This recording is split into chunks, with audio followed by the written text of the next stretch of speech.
Well, hello. I know it's an off time, but it's definitely a Tuesday. So we are going to talk some crime. I've got a couple of them today for you that I'm hoping you'll all be interested in. Hey, Bliss, how you doing? So it's been quite a week. This morning, we had the Lori Vallow hearing, which I did put up on the YouTube channel uh, earlier this evening. Let me see if I'm going to go grab that and put it in. I'm going to go grab it and put it in the chat for you. Let's see. Oh, yeah.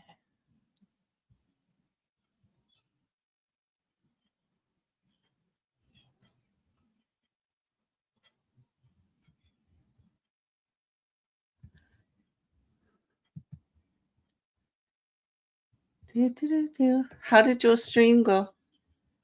Did Twitch give you a notification as soon as you got there? Hey, Mrs. Cassandra, how you doing?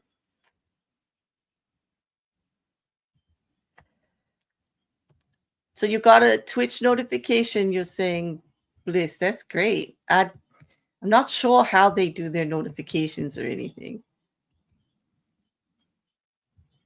So it's all kind of new to me, you know. Hey, Mippy, good morning to you, Mippy. Okay, so this is first things first. This is the Lori Vallow hearing from that we're going to be talking about today. That just happened this morning. Her lawsuit is on its way. What I love is I can make one post and it goes to both at the same time. Hello, Couch. How you doing? Hey, Jen. Are you keeping up with the gropes today? Good to grope you there, Jean. Nice to have you there in the chat. We'll let a few more people come in. We'll just chit chat about how is everybody's evening going. Is my maybe a mod could let me know how do I sound? Too loud? Not loud enough? How does the sound come through over there in Twitch land, guys? Bliss or Couch, could you let me know? Like I'm used to YouTube, but I don't know how Twitch does this stuff too well. Thank you, Couch. Thank you, Mippy and Mrs. C. Hope you're all having a good evening. I'm having a better day. One, it's not Monday. Okay, I'm kind of allergic to Mondays. My lips are moving. Yeah, they are. Sometimes they get stuck. Sometimes the avatar gets stuck, and other times it just flaps away. I know. I can't. I don't know. I can never get it like just right. But yeah, I'm not a fan. I'm not a Monday fan at all. You know what, Couch? I get it. If anybody, yep, I get it. Like damn Monday. Although I had a good time because I had a great stream with you all last night. I just want to tell you, everybody who was here, helping me keep that conversation going in the chat. And it was I got off of that live and I felt great because last night is a shining example. Not that tonight isn't, but last night was a perfect example of why I do this. I mean, great conversation. You guys were all talking about the Kohlberger case, asking questions, giving information, and I really liked it.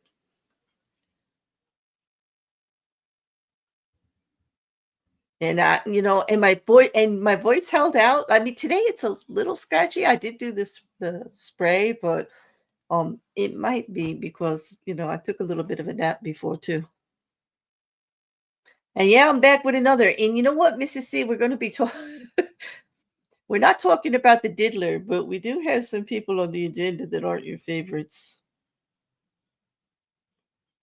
It's true, Blue Bliss. Good conversation in the chat makes for a great live for sure. It really the interaction is what I love. Back and forth, making sure that my information is getting through, and I'm covering everything you want. Was I doing things while you were sleeping? Yes, I recorded the Lori Vallow hearing this morning, and I did just link it. I think I put it to both. Yeah, it should have went to both. Well, we're going to talk about that first, but let's bring up the thumbnail. Okay. Which one of these guys you guys want to talk about first? What do you think? Today on the agenda, we've got Lori Daybell Vallow, the Doomsday Mom, and her trial's coming up very soon. We've got Courtney Clenney out of Florida, and there was a hearing about the end of February. Very important, some big shakeup over there.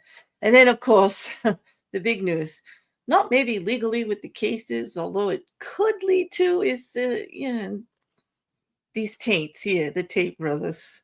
You're inclined to start with Vallow, is that so, Rocket Couch? And I'm kind of with Mrs. Cassandra. Let's get the taint out of the way because, like, that one, taint, so we can throw up and get it over with. Well, then you're gonna like this. I don't have a picture of them to put up nor a presentation. It's gonna be, a little bit of bear style here. We're just gonna go to Twitter. Okay, we're gonna give you the gist of what's been going on because I'm sure most of you have seen it and heard it. And then we're gonna talk about, what could transpire about it. And this is not exactly going to be what you're used to as far as my semi-unbiased content in regards to the Tate. And I say that on purpose, semi-unbiased, because sometimes I just can't help it. They drive me crazy. I do, when they get a win or they make a point, I do try to give them credit for it. I really do. But like, this is getting bad. This is getting to be too much. This is too much. So it's up to you. Do you want me to leave this picture up that has them in it, or should I just, like, you know what? I think I'm just gonna bring it down. she says, uh-oh, bear style, get that soapbox ready. No, get it ready is right. You know what? You're absolutely right, because I'm going to soapbox this one. Okay. Can we just start with a what the hell? Like, can we just start there?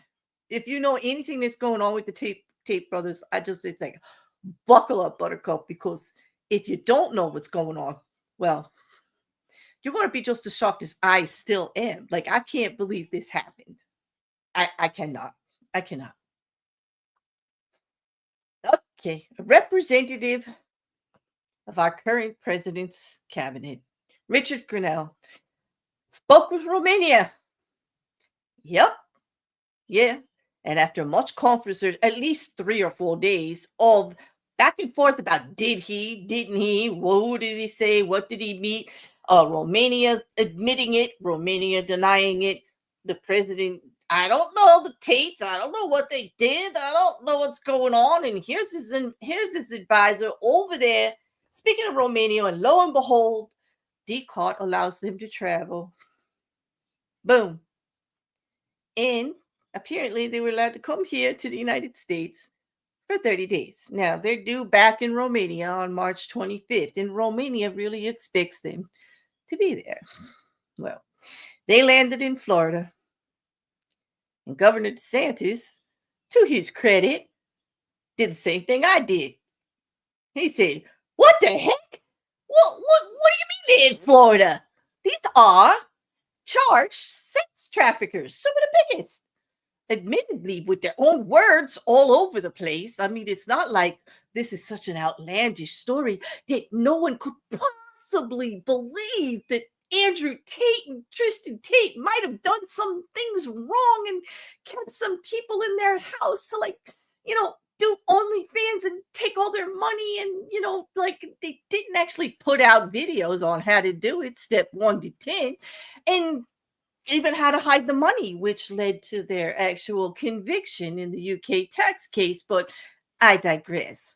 But anyway, to Governor DeSantis is, the Florida governor, for those of you that don't know, to his credit, he did the same thing I did. His neck snapped back and he said, What? Who did what? How did this happen? And why didn't anybody tell me that these sex offenders were landed in Florida? Well, he did the most reasonable thing. He called up his attorney general. And he said, Don't we have a case here, a civil case here, like in, Florida, where there's alleged sex trafficking and kidnapping and harassment of witnesses and wasn't there a cross complaint from an actual Florida citizen, Jane Doe? You think we might want to look into that? And well, lo and behold, and with reasonableness and thank the Lord and everybody in the stars above that common sense prevailed, and Florida opened up their own criminal, yes, criminal with a capital C, investigation into the Tate brothers. Yes, they did. And so, the Tate brothers, they did what Tate brothers do. Like they got on a plane and they left Florida.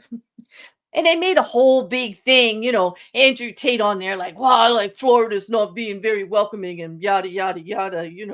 And so we're leaving as if they were going back to Romania. But oh no, they flew to Las Vegas because, they got to attend the UFC fights where celebrities and big promoters like Dana White and everybody else. And the Department of Justice and the FBI director, kid you not, from this current presidency's cabinet, we're smoozing it up and hanging out with the Tate brothers as if they were like, the biggest celebrities to hit the planet, like Andrew Tate, like he's so great.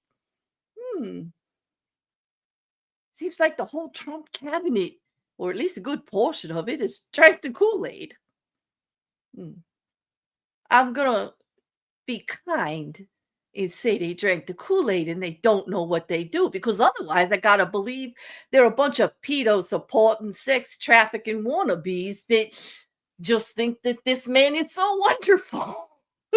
Not to mention a bunch of misogynists and small energy dick people, but okay, I digress.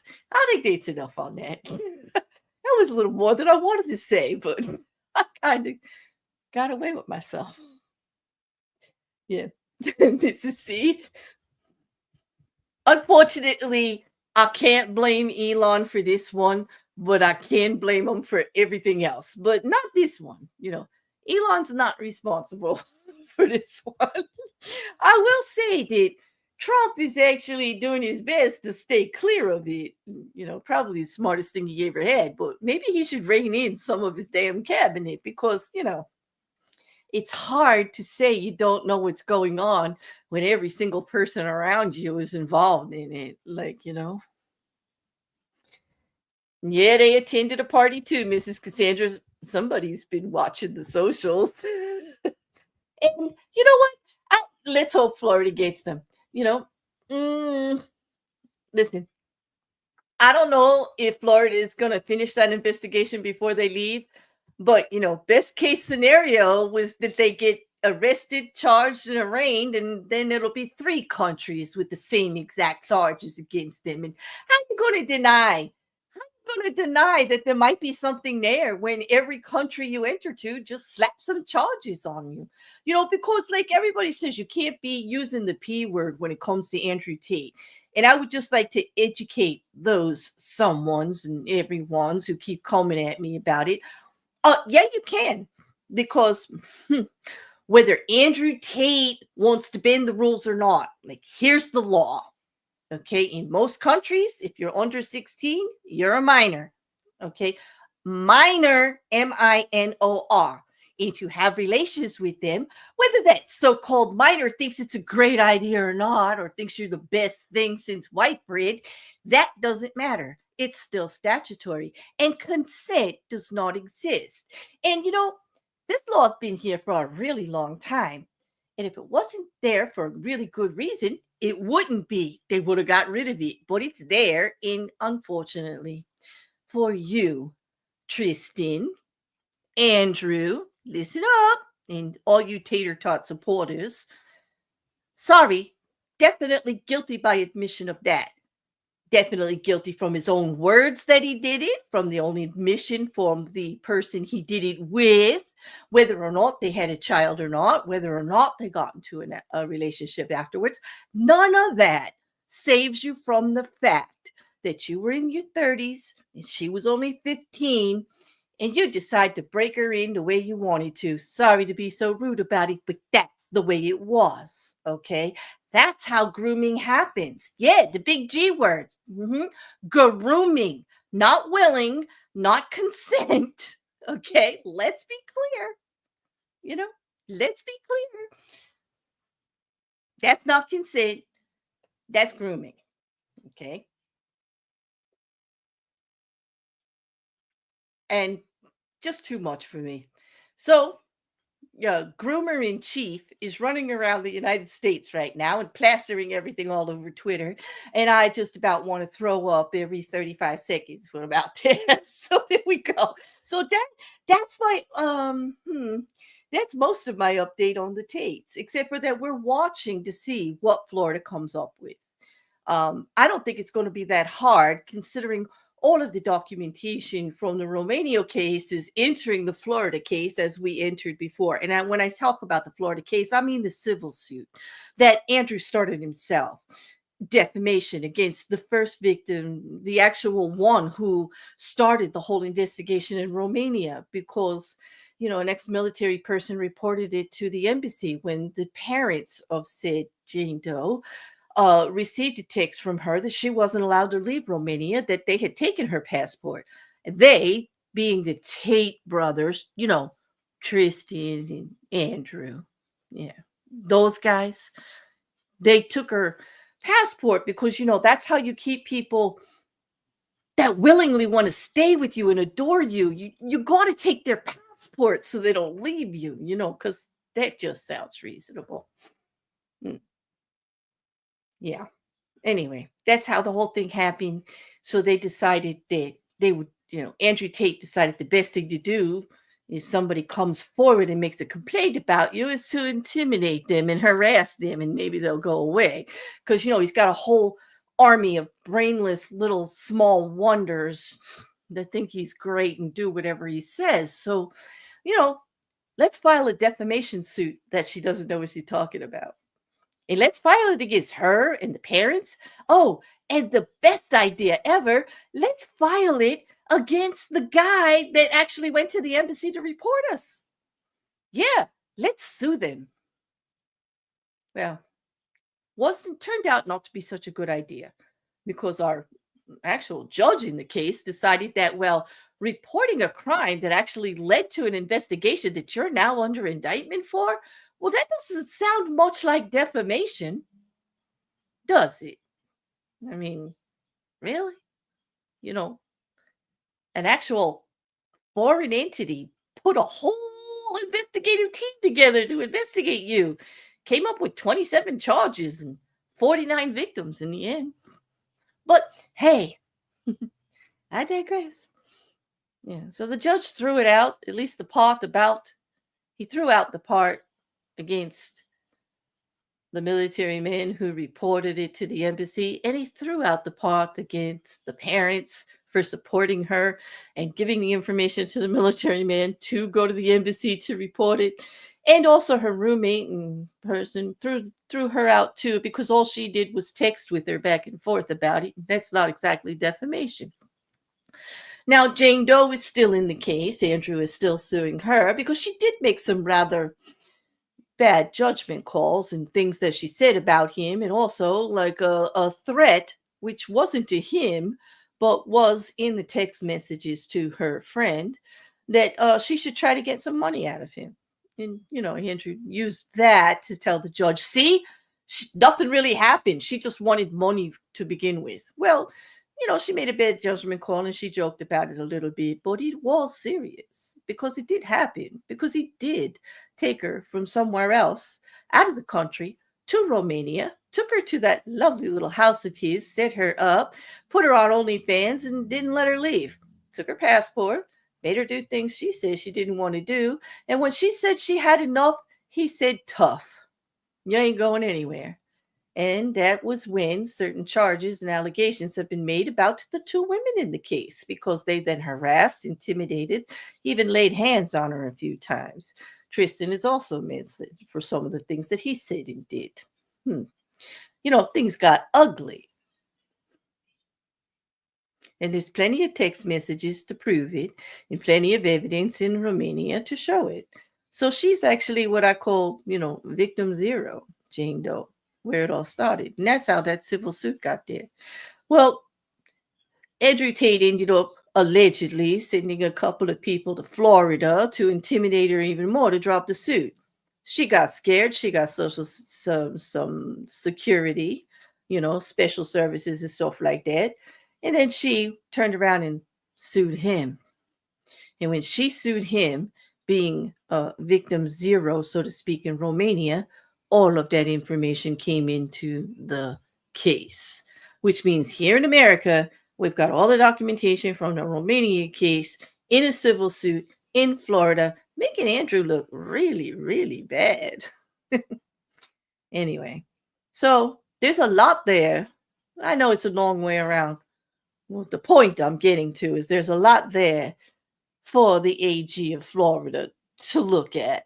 There's a lot of evidence just floating around that he can pick up, and he can speak to Jane Doe anytime he wants, who just recently gave her testimony to DCOT in Romania. So that case is still moving through. Whatever the Tate brothers say over here to try to say that that's all over with. If it's all over with, why do you have to go back March 25th? If it's all over with, why did you need special permission to even leave the country? If it's all over with, how come you had to beg for your passport and you had to use a big country like America to come over there so that you could get your passport to travel a little bit? But it's all over with? I think not. I think the average person with a little bit of common sense knows you're full of shit, Andrew. You can just say whatever you want out there. Doesn't make it true. Even if you repeat it a million times, it's still not true. You still got cases in Romania. You still had to go back and face them. And not to mention you have to go to the UK after that. And Mippet did ask here a while back, and I didn't put it up. Did they pay their $5 million? I don't know, but apparently, if you can line the pockets of this current administration, like anybody's welcome, anybody, regardless of how bad it makes us look. With the bad release of the Epstein files and all of that, I mean, way to make yourself look like you actually support all these stuff while you talk out of the other side of your mouth about how bad it is. Reminds me of a song, Not Like Us. Really a bad look, guys. That's all I got to say. The current administration doesn't look very good about this at all. At all. Mm-mm. Yeah, don't be talking to us about family values while you're palling around with Andrew Tate. That's all I got to say. Don't be telling us what everybody did in the past or who in the other party you think is to blame for this, that, or the other while you're shaking the hands of an accused sex trafficker in 2 countries, not just one.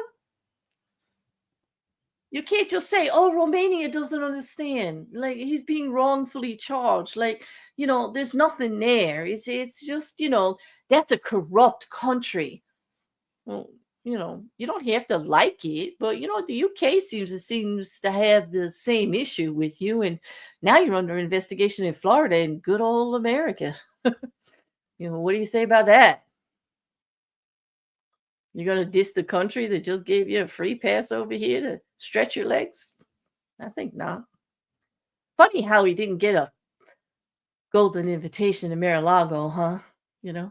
And after about being here almost a week, Andrew Tate addressed that himself in a little video clip on X, which I refuse to play out here because, I'm tired of seeing his face. And so I don't want to bring it up. And his voice just, makes me want to let loose. So not in a good way.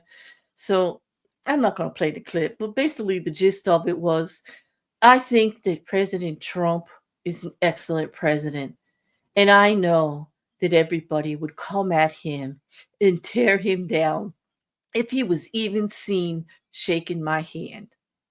So I'm not upset he doesn't want to meet with me. I totally understand. It's a good decision on his part. Makes me want to puke. But I could say just because you're not standing next to him, our current president, doesn't mean that your administration and people in your cabinet, people that you have chose to put in authority and give your blessing to, aren't doing it. It's not like Grinnell didn't go over there and arrange it. And who do we think actually would have anything to do about that? Gee, well, it wouldn't have been the past president, or it wouldn't be the Democratic Party, or nobody in Congress that we know of. Might have been the leader of this free world over here. All these people who work under him who think Andrew Tate is so great. Wonder where they're getting that idea. Yeah, just because you're not shaking his hand, you're not getting a free pass. At least not from me. Y'all think whatever you want. Well, he ain't getting a free pass from me just because he hasn't stepped into a room with him. No. He also didn't stop any of it. And it all happened with his permission. Guaranteed. Guaranteed.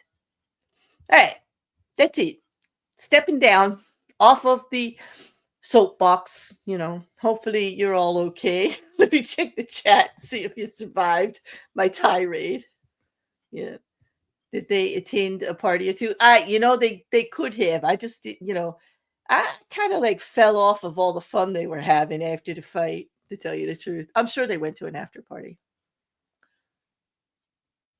It just gets worse the more you hear. It does. It absolutely does. Hey, Shill, how you doing?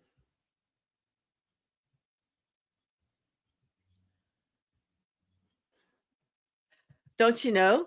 Crime is legal if you're on the premium subscription. I know. Just get that 5 million ready, please. And you can come over here and do whatever you want, because what's important is that, the president gets paid.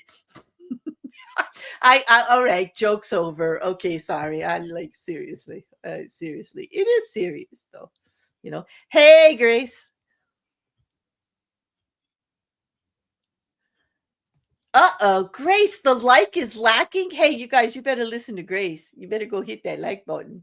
If you're here, don't be lazy. Go hit it. All right. There we go. That's it for the Tate brothers. All right. I want to take a sip of something wet. Could you guys tell me which woman you want to go with next? Either Courtney, Clenney, or Lori Vallow, and I'll take your lead and we'll go there while I take a break. After my tirade, I would apologize, but I'm not sorry. Not at all. I had to get that out. It's like you always. I will timestamp it. Excuse me. I will timestamp it. Yes, I do speak English regularly. So I'll timestamp it so you can skip ahead. Those of you on YouTube, will need that kind of thing when you come in. So, okay, Couch says back again with Vallow. Mippet says Vallow. I think we're doing Vallow. Wow. Couch, you're talented. You're in two places at once, just like Shill. You guys are good. I have the best mods.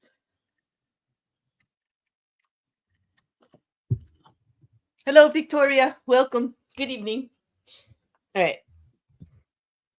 All right, we can bring this back up now that I've been lubricated, so to speak. All right.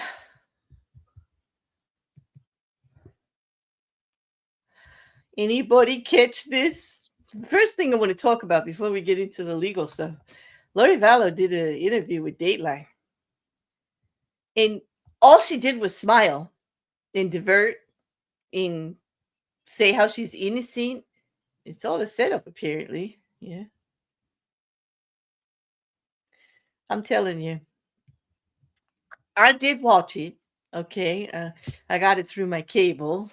I think it was one on one of the cable channels. I think NBC, if you have the app for the Peacock app, I think you could watch it.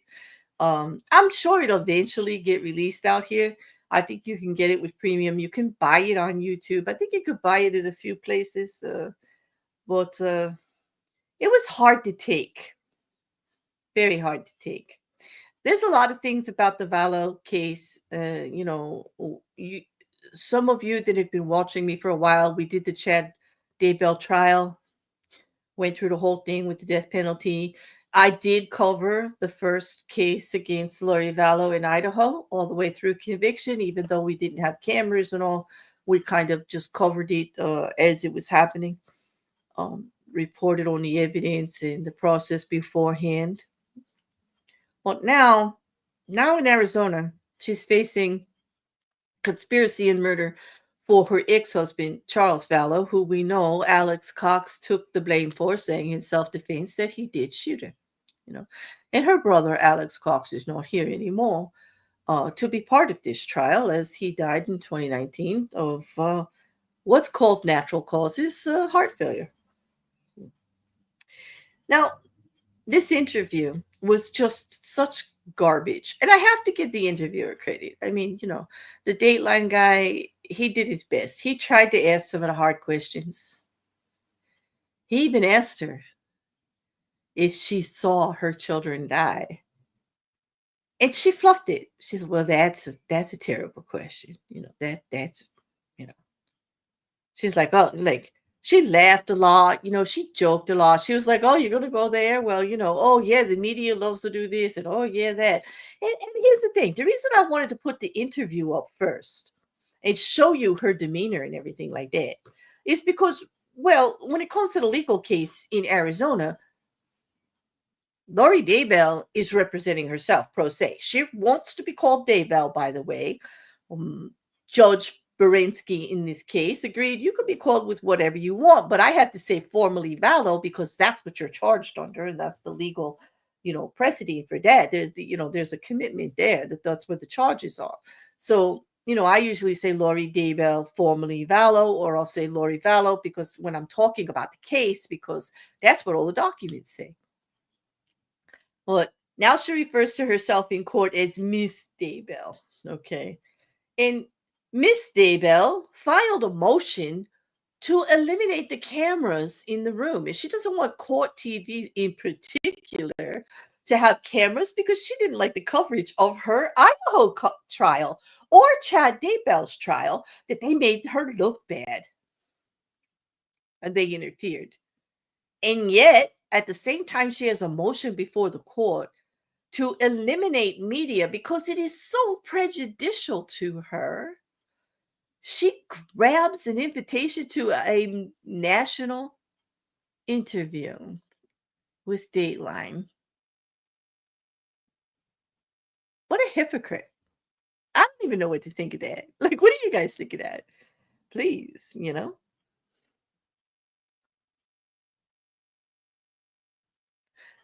I can't even.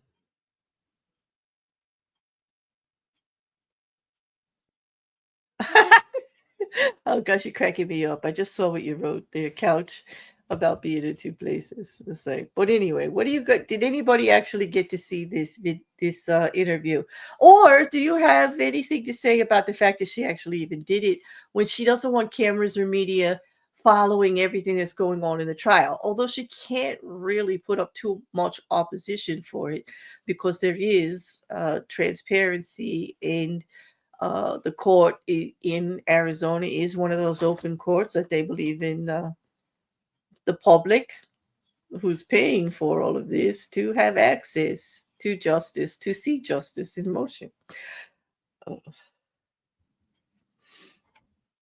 Yeah, because it's the cameras that made her look bad. It wouldn't be her. No, not at all, right? Couch, like, yeah, my snark is, I would apologize, but I'm not really sorry for it. Like, I can't help my snark with some of this. And it is fully engaged tonight. I mean, it's partially your guys' fault. You maybe start with Tate. I just can't. She's really a piece of work. I will tell you that. Today's hearing was interesting to say the least. Okay, they did cover a lot, like they really did. um I like this judge. He puts out a little bit of an agenda too, and they try to stick to it. He's very fair, and he's trying to be very fair to Lori Vallow. He really is. Okay, he's Judge Berinsky, um, trying to handle both trials because not only will there be the trial for conspiracy and murder of her ex-husband Charles Vallow, there's also the attempted murder and conspiracy of that for her ex-nephew-in-law Brandon Bordeaux, you know. And that's supposed to happen, right? But her favorite thing to say, including in this hearing, was that her rights to a speedy trial are going to be violated because May 11th is the date.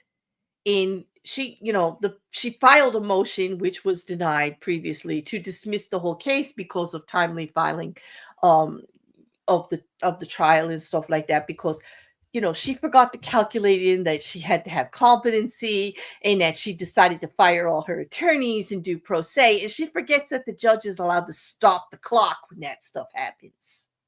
It's called an extraordinary event, and it's not fair to hold them to the time when you're doing this kind of stuff. Like, it goes both ways. And so he had to inform her, which she was not very pleased with, in court today that, well, they're not going to put the two cases together because he doesn't think she could adequately defend herself against the two cases. And he's actually stepping in to protect her.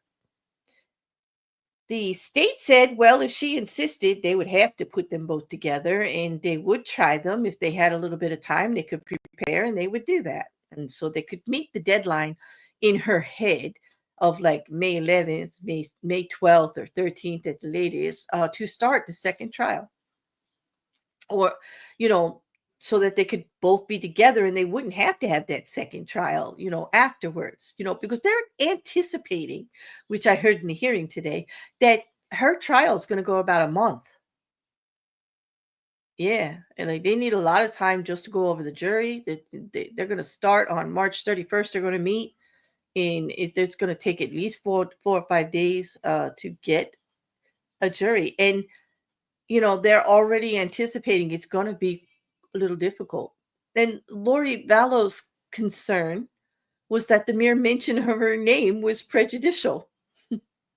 And well, in a much nicer way and with more legal finesse, the judge agreed with her. He's like, yeah, right. Well, let's get that over with.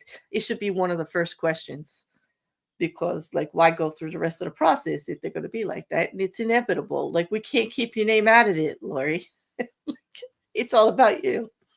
This is a trial for what you did, And she was not pleased today. And she was quite snarky with the judge. If you want a snapshot of what this trial is going to be like, watch the hearing. It's about an hour. I linked it. It is in the playlist. I'm going to link it to you again. She got a bit snarky. She didn't get her way with a few things. Quite interestingly, she wanted to bring in, this is what really got me. This is why I needed a nap because I needed to compose myself a little bit. In court today, in the hearing, and there was a motion to try to enter the statements of her daughter, Tylee Ryan, in regards to Charles's demise on the scene and after the scene, many hours after the incident in the police station. She had given statements to law enforcement. And Tylee had said things like the presence of the bat, and she felt bad because she was the one who brought the bat in there. Tylee, apparently she was wound up that something was going to happen. And Lori Vallow wanted to use those statements to prove that Alex Cox actually shot Charles Vallow in self-defense.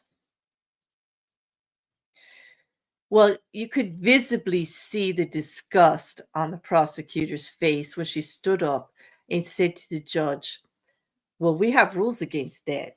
You see, because in this state, the defendant is not allowed to benefit from the fact that the witness is not here to be cross-examined or to participate in trial. And we know that that's why, because she killed her. And the judge was like, "What?" And she said, "We have a case out of Idaho where she has been convicted guilty for the murder of Tirade."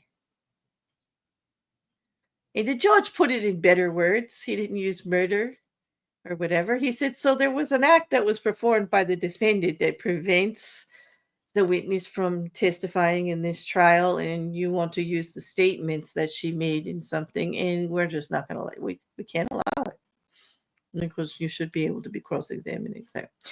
He said it much nicer than the prosecution, but I'm telling you, that prosecutor was all of us. Trina K looked like she was going to vomit at the thought, at the audacity of Lori Vallow to think that her daughter from the grave was going to save her butt. She was going to use her testimonies to benefit her in some way. No, I don't think so. I don't think you guys think so either. I know Kobe Ryan doesn't think so. He did give an interview for part of the Dateline interview, and he has been on YouTube talking about all of this, and he's not giving his mother any grace about any of it. And I'm sure if he saw this morning's hearing, he's livid. He's livid. Okay. I can almost guarantee. I don't know how you can destroy a child this way. What this woman has. There's no punches about it. We're talking about the guilty of the murder of her two children. Okay. Not this current case. That's all still alleged. She's been convicted in the other. And we can say it. It's not cool at all. It's disgusting. And she also wants to use Alex Cox's statement for state of mind to prove that she didn't have anything to do with it. It was self-defense, to prove that they're going to blame it all on Charles. And the judge is allowing the actual words that he said through the 911 call and the words that he said to the police officers that showed up at the scene and took their first statements. But he is not allowing the rest of it, during the rest of the stuff from like hours later in the police station and all of that. He's not, because there is no way for the prosecution to actually counter any of it.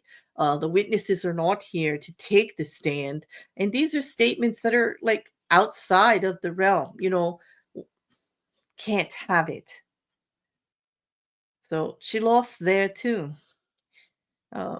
The judge was pretty particularly pushing on her to say what exact statements she wanted to enter. And I was a little disappointed because Lori said, "I don't know all of the statements that he made. I just want them in."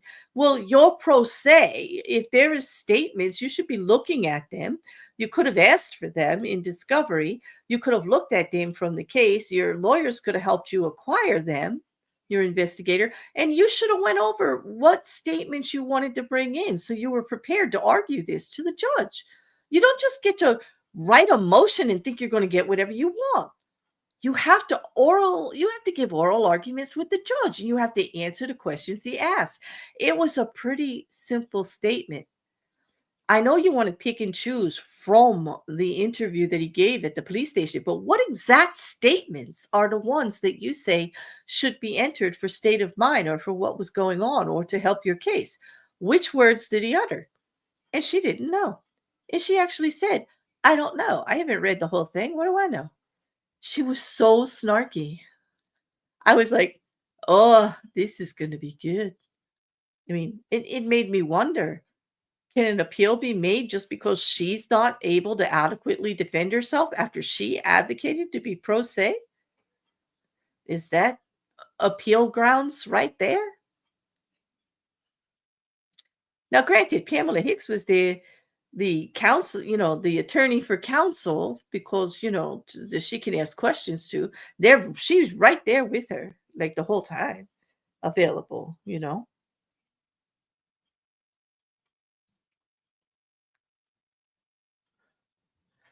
Ex I don't know. It was a little flabbergasting. I mean, it was very interesting and quite entertaining.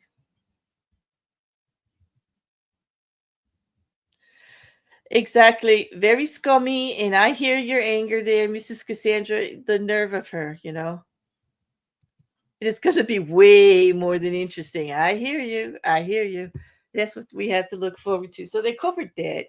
The judge also made a point of him stopping the clock because of the trial, you know, because she can't defend herself in two trials at the same time, and it's not going to be merged together. And he said, besides, it's not prejudicial to you to go past the time of your speedy trial by a few days. And he reminded her, in no uncertain terms, that she's not going anywhere. You would still be under, serving your time. You're not going to be set free. How is it prejudicial to you? What you got something better to do? Seriously, like that's what he was insinuating. Like, you're not going anywhere, boo boo. Like, what do you keep pulling this May 11th crap out of your hat? Like, we got to be done by May 11th. Maybe you forgot that I'm the judge here and I get to say when we're done. Like, you can pull this, you're violating my rights. Okay. No, they're not. She gets stuck on a little thing and she keeps hammering on it, even though he's already motioned. Forget about it. So it should be quite interesting to see how that works in the actual trial when things are going on. Now, she's also produced her witness list, and she put media on there. Nate Easton from the Idaho News is on there because of his coverage of her first trial. Is someone from Cool TV, and then a lot of the Cox family is on there, and there are also others that we never even heard of. One of the motions also was that she does have one expert witness that she wants to bring in, but there's a problem with that. It's not the fact that it's Lonnie Dorkin and he's known for his expertise in cell phone and data. Okay, a technical expert, so to speak. No problem with that. The problem is while she was so busy filing these other motions that don't mean anything, well, she forgot to do the witness filing and supply the report to the prosecution or even secure the witness in time within the 30 days before trial to be allowed. And the judge reminded her, well, if you're going to bring that witness, you're already late in your filings on that. And so that's going to come up on our next hearing, which is March 18th, where the prosecution is going to be able to push back. And the judge is going to have to decide whether you get to actually enter your witness testimony into the trial because you didn't do what you were supposed to do. Mm-mm. The prosecution is bringing one of the victim witnesses. That will be Kay Woodstock, grandmother of GJ. She will be protected with in another room and from some of the displays that would be put up. Or the judge did ask if the defense planned on using autopsy photos in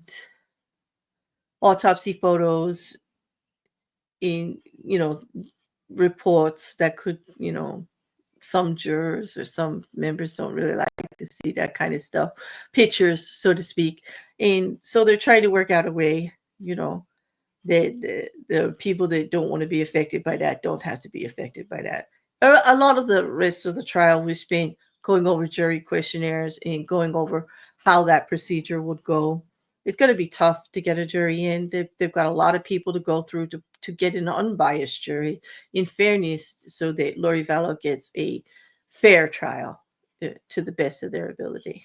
You know, um, so a lot of time was spent on that, and they are going to be discussing all of this again on March 18th in the morning, and they'll be going over that expert witness. Now, I have not seen the list from the prosecution yet. I am wondering if Kobe Ryan will be there. I think he will. I really kind of feel for that young man, all that he has had to handle. You can see how it has affected him when you look at him. To be devastated by the person who pretty much means the most to you, by your own parent, who just won't even take accountability for anything that's happened. You see, as you watch Lori in court, you'll notice that everything's everybody else's fault. It's the media, it's the misconception. Everybody just wants to blame her. Nobody knows the real truth, you know? Only she knows the real truth. Yeah. None of it really matters because she knows what's going on. It's the weirdest thing I've ever experienced in a trial, that level of delusion, you know? And, just because, well, let's leave it on a little lighter note. Uh, During court, while things weren't going her way, typical Lori Vallow decided to do the off the shoulder move with the judge. I kid you not. I don't know if it was accidental or not, but she pulled down that right there off her shoulder there. But things weren't going her way like that. Like, you're going to impress him like this? I don't think so. I was just, oh no, you didn't. I just thought it humorous, like, because that's kind of how I picture this woman, this particular defendant, as skating through life using her feminine wiles to get away with whatever she wanted and never paying a consequence. I mean, sue me. That's exactly how I picture her. And that's exactly how a lot of the evidence and everything we've heard about her in the last trial played out. She's never suffered a consequence until she was found guilty of the murder of her children, even though she didn't lay hands, because she was the one that manipulated it this way. First time she had to really pay. And here she is, like, doing the overlook off the shoulder routine with the judge because he's ruling against her, like, in just about everything because of the way she presented it. It doesn't make any sense. One of the other arguments they were having was over the video that appeared of a 4-hour interview that had her and Melanie Gibb and Ty Lee in it about this. And because the prosecution had sent the video from each of the law enforcement's perceptions. They wore body cams, and it is the whole interview, and it's just in 4 parts because there were 4 different officers. It's so they wanted to identify who was in the room at the time and what the questions and all, and it's probably legit that they did it like that. But Lori was pissed off because there is a video on YouTube from a camera above that has all of their testimony in one shot, and she wanted to know why she didn't get that one and made a big deal about it, even though she has all the information already. I don't know, but the judge was concerned as if that wasn't actually sent or something like that. And I'm like, well, how did she see it? And it was like her defense attorneys in the beginning showed it to her. So they could have got access to it at any time. But she decided she wanted it because she's actually going after the media. I would say she's more worried about the media coverage and attacking the media for what they did to her in Idaho, or in her words, what they did to her in Idaho, than she is defending herself against the charges in Arizona. Seriously. I mean, she put Nate Eaton from Idaho, who is the reporter for the Idaho News there. He's done a lot of coverage. He actually covered the trial this morning on Twitter. You could read, because it wasn't done live, there's a delay. Okay. They were allowed to put it up after the fact. Nate Eaton was doing the conversation on Twitter in regards to what was happening at the time, and that was done, as it was happening. And from what I understand, there will be at least a 2 to 3 or maybe even 5-minute delay in the live recording, if allowed by Court TV in this trial. But the judge is going to be releasing a more formal order, which will lay everything out on, when it can be done, the live streaming, the pool, if we're allowed to do a blow by blow on Twitter, et cetera, et cetera, et cetera. So, like, he kind of covered that. He said he's going to put out a more formal order that will explain everything. There was an attorney there from Court TV to talk about the cameras and talk about how everything would be done. And it does appear that we are going to have coverage. There just may be a few minute delay. Of course, there is the standard, don't show the jury, don't like do this. Lori wanted to make sure that nobody like put the camera just on her face all the time. And she said to the judge, it should be whoever's talking at the time. Can you tell them to do that? And it was like, yeah, okay. Well, of course they're going to cover the witness and they're going to cover the judge or the attorneys that are speaking. They did go over the particulars. Lori is not going to be able to approach the witness stand. She can go from her desk. She can stay there at the defendant's desk or go to the podium, but she's not allowed to touch anything. Her counselor, the attorney for counsel, Pamela Hicks or Mr. Abercrombie, who wasn't there today, they will have to actually take anything that she wants to show a witness or present to anyone up to them, including the passing of the evidence, because she is still going to be shackled. There's been no motion to remove them. Lori has to face the fact that she is a convicted murderer, and they don't usually let you run around a courtroom free, whether you're defending yourself or not, under those circumstances. So I don't know if she'll be wearing street clothes, though. We'll see. I haven't heard anything about that yet.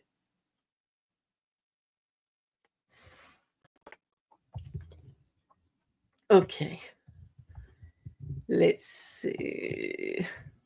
I think I've covered everything. I'm going to go for my notes here. Yeah, I think that's about it on her. Let me just take another sip to make sure I'm not too drunk. I have a feeling this will go a lot like Daryl Brooks, entertaining watching the clown in courtroom in some instances, and it's such an emotional hit when you're reminded what the clown did. Exactly. Because even though this isn't the trial for Ty Lee and JJ and how horrible that is, it comes up every time you see her. Like all of the death that surrounds this woman, Tammy Daybell, her children, okay, her ex-husband, her brother, like everyone. And that was what made me curious, because a lot of people with the last name Cox, which appear to all be relatives of hers, including her sister Summer, who's on the list also. How are they going to? They're on her witness list. What is she going to get them to say? That she's wonderful? I don't know. Talk about how Alex wanted to kill Charles? I don't know. Uh, but we'll see. We'll see. We'll see if that expert witness gets in there too. Okay, let's. Uh,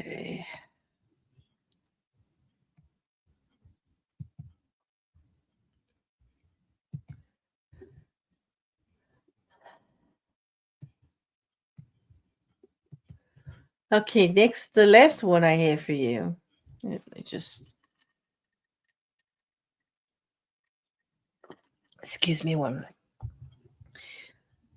minute. The last one would be Courtney Clenney in Florida, accused of the murder of her live-in boyfriend, Christian Obonsali, in April of 2022. She's been sitting in jail, all bail hearings denied. They're still trying to get her out on bail as of the beginning of this year, with that pig carcass thing that we went over in the knife throwing, which, nope, she's still not out. Okay. Well, you may remember that there was this whole big thing about a laptop, and that her parents and herself got charged for trying to break into it and keeping information from the state. But eventually, that all those charges were dismissed when Judge Laura Cruz, she actually found out that they had a password. It could have been shared. It was left in the apartment. after the investigation, after they went through the whole apartment and took everything that they wanted.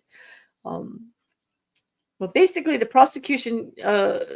defense team had access to this laptop, tried to get some information off of it, and turned it into the state as they should.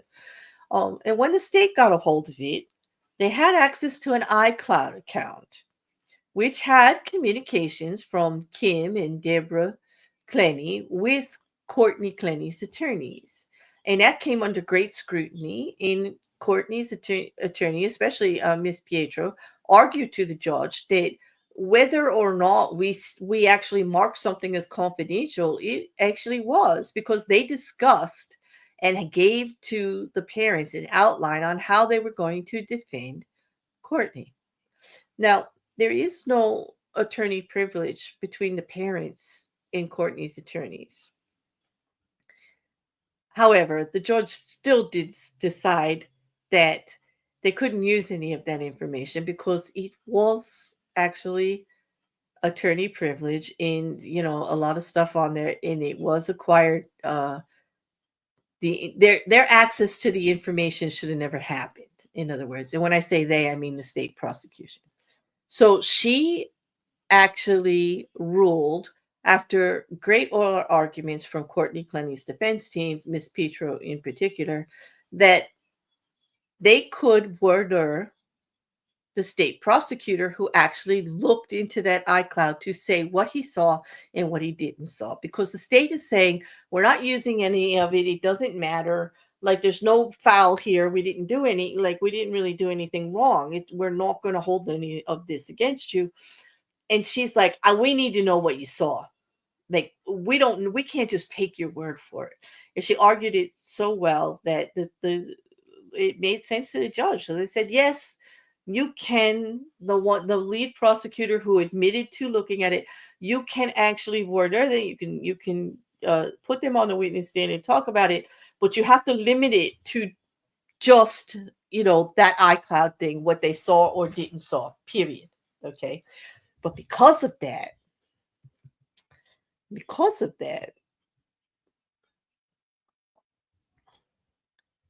the lead prosecutor,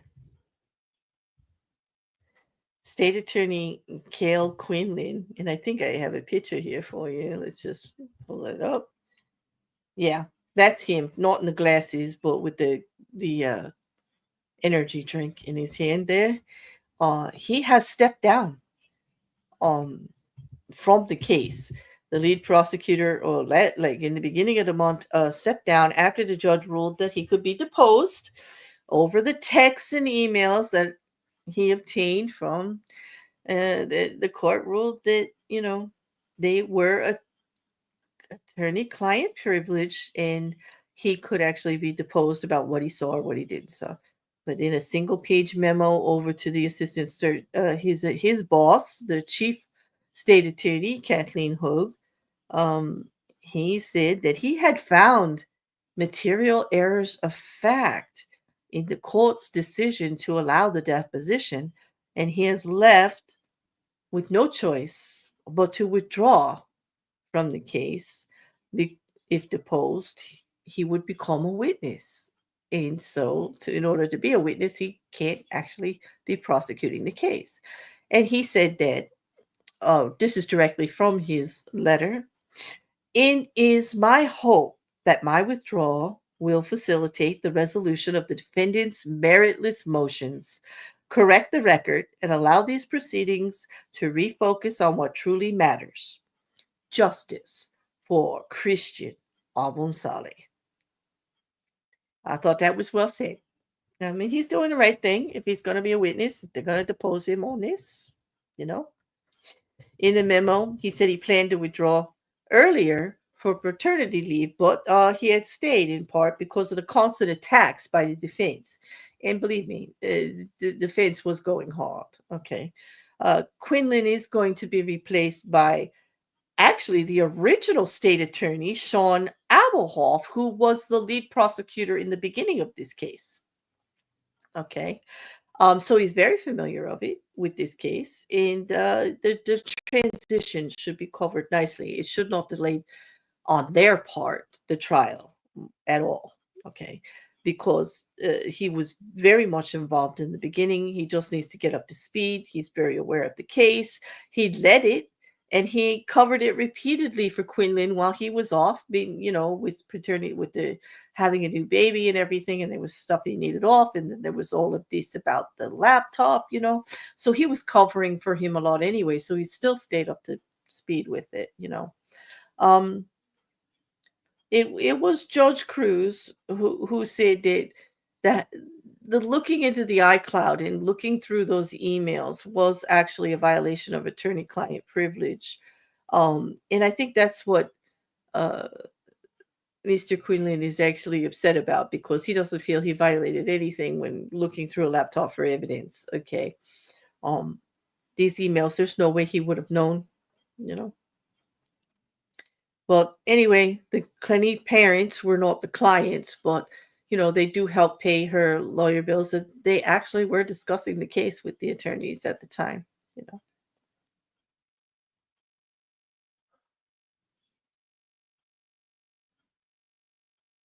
Anyway, that's the update there. We still don't have a trial date for Courtney Clenney. They will be deposing this prosecutor, and then they'll be moving forward with everything. I will say that the Alvasali family has a good attorney who did make their statements known to the judge that this is ridiculous because it's just delaying everything, and that to remind them that Christian has rights also as the victim. The rights don't just belong to Courtney Clenney, um, and that they would like this trial to get scheduled. I mean, seriously, it's been too long. I mean, it's 2022. We're going into 20. It's going to be three years in April. He also said that trying to get her out on bail, and they should actually be moving forward towards a trial date. You know. Now that the prosecutor can be deposed, even though it's only limited to the receipt and knowledge of privileged documents, like not anything else, I don't really see what else can hold this trial up. So I really do hope that they will just like get it together and stop with like trying to get her out of jail and wasting their money on pig carcass demonstrations and all of this. Although I guess they're going to use that at the trial, you know, because she is saying it's self-defense. That she didn't do anything to him on purpose. Throwing that knife, she had no idea it would kill him. No, she may have intended to hurt him. Well, it's her statement that she doesn't intend to kill him, you know, in a moment of rage. But that is that. Poor guy couldn't take paternity leave. Nope, the prosecutor couldn't. He had to keep hanging in there. Hello, tomorrow, kiddo. Nice to see you. Yeah. Clint, yeah, Mrs. Cassandra, I'm with you. Like she does kind of, yeah, she definitely, she kind of makes me scratch my head too.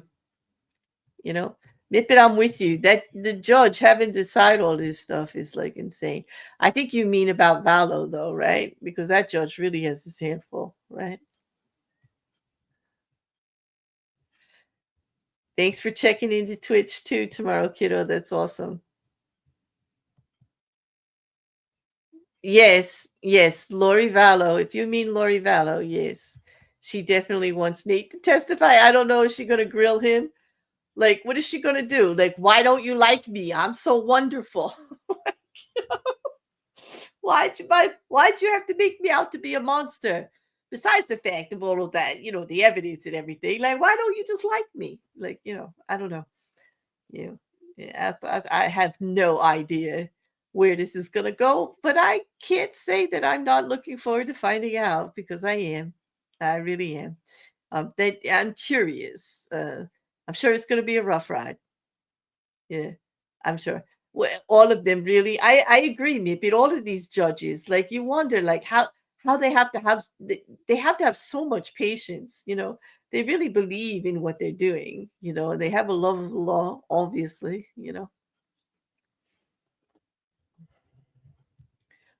Oh, maybe she could get her brother to testify too. Oh, wait. Yes. Oh, wait. Like he's not here either. Yeah, like, yes. I mean, if you're involved with Lori Vallow, everybody around her is dropping like flies. Like, I'd be careful, people. Like, I'd be careful. She's like the modern version of a Black Widow, but like, yeah, you know, why can't we be friends? Exactly. Yes, you gotta look at it tomorrow, kiddo. She actually like her her prison garb there, her orange suit like came off her shoulder, like as she was arguing with the judge about stuff. It was I just couldn't contain myself. I it just stuck out to me, it just like, oh man, really? Seriously? We're gonna go there? She she's not a Black Widow. She's the entire premise of Final Destination. You got it. Like, yeah, she's much more. You're right. You're right. I'm giving her too much credit calling her just a Black Widow. Well, I think on that I'm going to wrap up, guys. If you don't have any other questions, if you do think of something that you want to talk about in regards to any of these three cases or anything else that we're covering, don't forget to hit the comment section. I can't say that enough. I do love to interact with you guys back there. And hey, it hits the out, all of it is engagement and helps with the algorithm, helps get this out to other people that want to hear about these particular cases and may want to get involved with all of us in the chat here. Add some more interesting, opinions and questions and help with, it spark everybody up a little bit there. I'm coming on again tomorrow for Diddler. I'm thinking about it, but you can hear with my voice is getting a little cracky. So I might have to wait on that. And if I do, I apologize, Mrs. C, but I'm going to try. If not, I can probably do an early one. I might do it Thursday since you've moved your stream to Friday. I may do it Thursday. As a matter of fact, let's just call it that I'm not going to be here tomorrow, but I may be back Thursday with a spotlight, a special edition of just Diddler for you, right? Would that be okay? I think I might do that. Yep. You can go Thursday with Diddler. Yeah. I think that's what I'm going to do because I can hear like 2 days in a row voice, even with the spray and all, is just a little, and I don't want to push it because I want to be back here regularly. I don't want to have to take another week off or anything like that. I just missed you guys. I really did. Like I missed the interaction. Yeah, I miss when it gets too serious, how you guys help lighten me up, how you help to keep me on track. It was great. And tonight was good too. So I hope you got all the information. I hope my ranting and raving about Andrew Tate did not scare you all off. I mean, some of you are still here. You're diehards that you are, but hey, even with these horrible cases, we have to keep our humor a little bit or we're never going to make it through, right? Dark humor is a thing. It can be a lifesaver. And I have to say, like, sometimes it sounds like I'm not taking things seriously. I assure you, I take things very seriously. But it's that humor that helps me deal, And so it's kind of a sorry, not sorry situation. Like, I can't really apologize for it. It's my coping mechanism.